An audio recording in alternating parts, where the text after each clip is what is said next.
Hi, I'm Jeff Murrah of True Texas History, and today we're going to be talking about Day 4 of the Siege of the Alamo. Um, Day 4 occurred February 26, 1836. Um, now, um, once Travis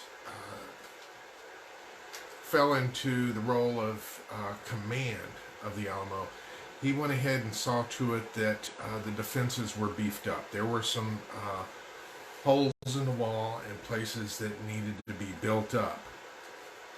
And they were seeing to that. And Travis was very smart in going ahead and doing that.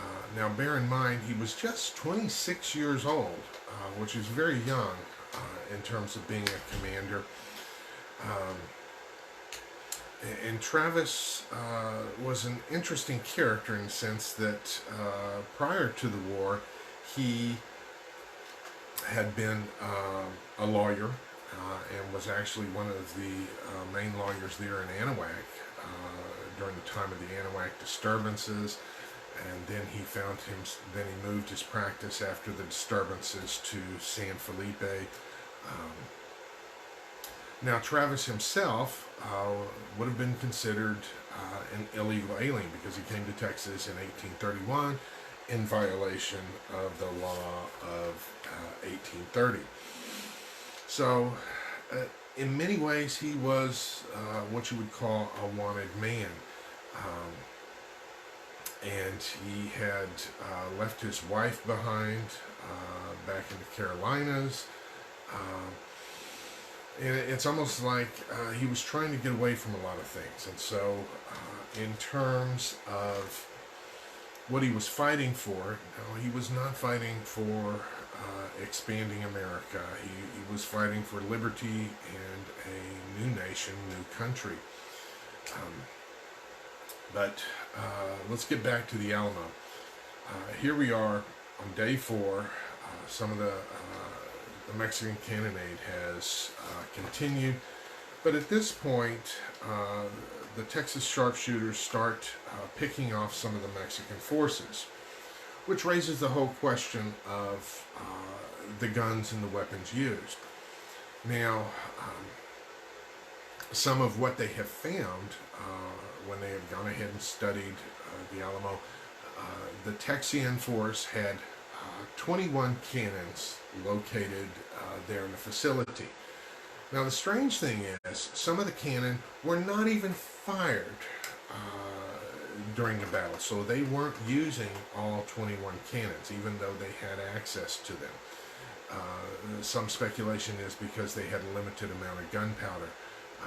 Some speculation is that they didn't have enough cannonballs, which there's evidence of because they ended up using old pieces of iron and horseshoes and stuff like that in their cannon.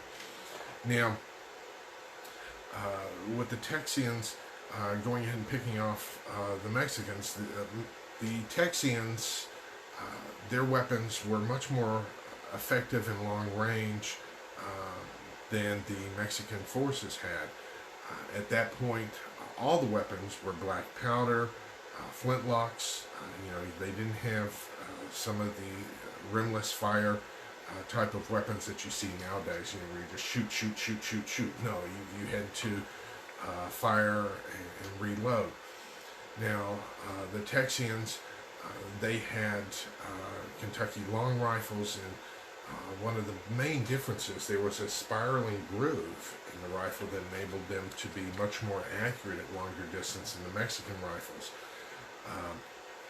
And in terms of distance, some of the rifles, I won't say all of them, but some of the ones that they know that were at the Alamo would have been accurate up to about 200 yards. So essentially, like 2 football fields in length to have accuracy, whereas many of the Mexican rifles were only accurate up to about 100 yards or 1 football field.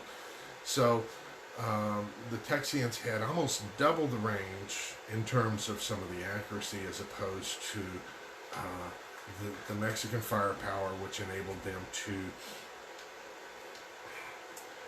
in terms of technological advances, they had a technological edge. The problem is they just didn't have enough of them. I mean, the Mexicans, even with inferior riflery, they had the superior numbers, and that is a factor when you're dealing with an extended siege.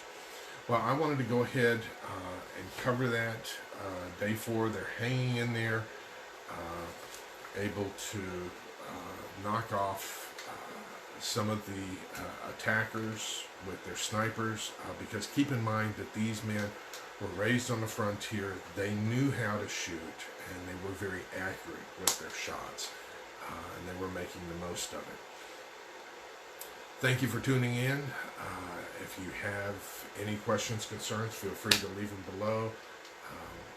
And until next time, this is Jeff Morrow, wishing you vaya con Dios, my friends. Goodbye.